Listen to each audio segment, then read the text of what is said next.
internet and welcome to Cyber League. Today I'm gonna show you how you can easily collect information of targeted website. Go to this website, link is in description.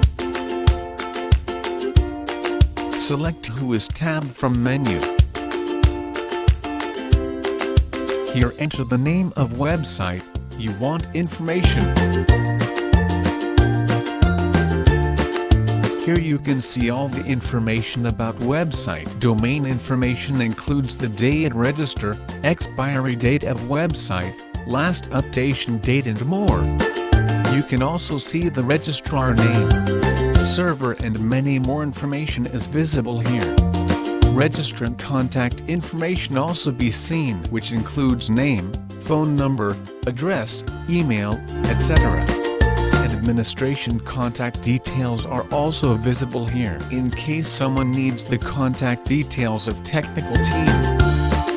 And other raw data is also available. In this way you can gather information about any website before targeting. This technique is also called footprinting. So thank you for watching and keep hacking.